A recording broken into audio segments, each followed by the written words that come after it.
Hey, it's Terry, your favorite no bullshit artist and business coach, and you're listening to Terry Talks, where we discuss all things taboo, uncovering art industry nonsense, grounding you in confidence and leadership to run an arts business with unwavering power and grit.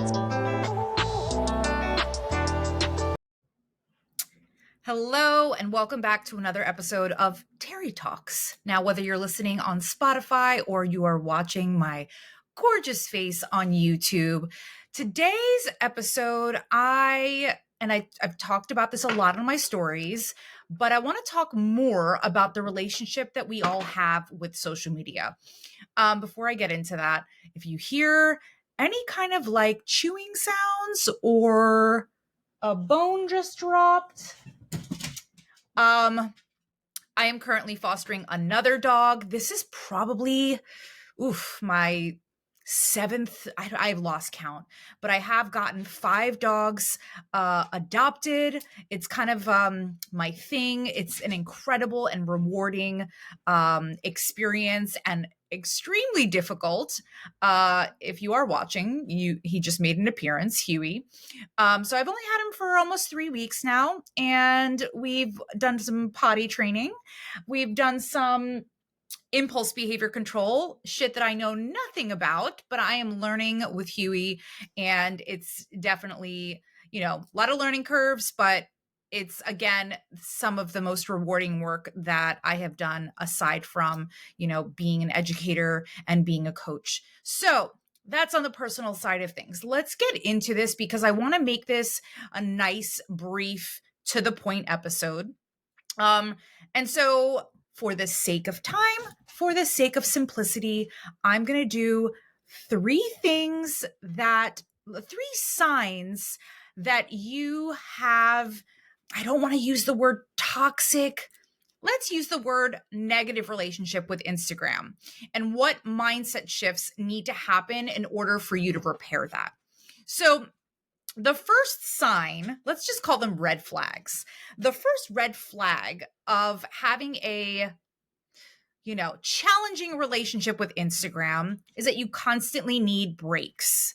Okay. You shut down your Instagram, you're over it, you feel burnt out. And that is a true sign that your relationship with Instagram is not quite balanced enough. You have not embraced the things that it is doing for you, or maybe you have overworked yourself when you are using Instagram. So we'll talk about what mindset shift is going to need to happen in order for you to like really not need to take all of these abrupt breaks. And I'm not saying that taking a break from social media is bad. What I am saying is that if you have to constantly shut shit down, there is something wrong there. Because when we like and enjoy doing something, we could still be tired of doing it. Like, shit, I would love to eat ice cream every single day, but my stomach might hurt once in a while. And so I'm going to take a pause, right? I'm not going to X ice cream out of my life forever. The second sign of having a negative or challenging relationship with social media is that you're following people that you envy, that you're jealous of, but maybe not want to admit, that you want to be like, that, you feel like they have it all and they're making a shit ton of money selling their art and their art is like top notch and levels above me. And it makes you leave Instagram, social media, feeling sense of imposter syndrome. Okay, we obviously don't want that to happen. So you really want to like look out for that sign. If that is something that is happening to you, that is a red flag. The third thing I want to mention about red flag relationship with IG is that you're constantly feeling overwhelmed. And when you're feeling overwhelmed, you don't know what to post, and then you spiral, and then you become avoidant and resistant, and fuck it, I don't want to get on social media. Not only do I not like it, but I don't even want to show my face. I'm uncomfortable, and I just don't want to fucking do it. And no one's making you do it, right? There is really no in the freelance world, there is no true accountability. It has to be a very internal thing. And that, that sense of like, I have to hold myself accountable, it can be very difficult for some people who are either not type A, you're not innately organized, you're not innately, you don't love deadlines, or you work best under, pressure, or you procrastinate, or when too many things happen, or you just let shit go. And so it's very easy to feel overwhelmed and resistant and avoidant to things that we just either don't like or don't have the skill set to actually overcome those things and go through them, not push through them. Okay? Because I'm a firm believer, even when I was an educator, that I wanted to get my kids to and through college, right? That was, at the time, that was the goal. We wanted them to go to and through. We didn't want them to push through and drag your ass, to this exam. And it's like this dreadful experience. We don't want that, because Instagram is a free tool that the world uses to promote their lives. And maybe I shouldn't use the word promote, but to share, to invite, to partner, to build positive relationships with people, to explore and experience the world. I could have a client in India. That shit to me is like mind blowing. So if you think about your relationship, here's my sort of analogy. Like any real life relationship, okay? Think about dating someone, and that requires balance, that requires transparency, that requires trust, honesty. And that's just to list a couple of green flags, okay? The foundation of a fruitful relationship involves those things. Now, do we trust ourselves? Are we being true to ourselves? Are we being honest with why we don't like or why we don't feel comfortable with Instagram, or why we constantly need breaks because we're fucking burnt out? Because it's possible you might be burnt out from something else other than social media. So getting to the root of that sense of like, I need to shut shit down, I need to walk away from this, requires some more context, requires some more self-reflection. So if those things aren't there in a relationship, right, it starts to become stressful, lack enjoyment. It just isn't like hot and sexy anymore. And I fucking want my relationships to be hot and sexy forever, especially when I get married. That shit better be hot and sexy. So here's my take on social media and how to kind of shift this a little bit, right? We want to think in the positive, in the additive, in the in a space where we are leveraging, optimizing, and fucking taking advantage. Let's take advantage of social media like we would take advantage of any person in the best way, of course. Right? Where we would take advantage of relationships that we have and connections that we have.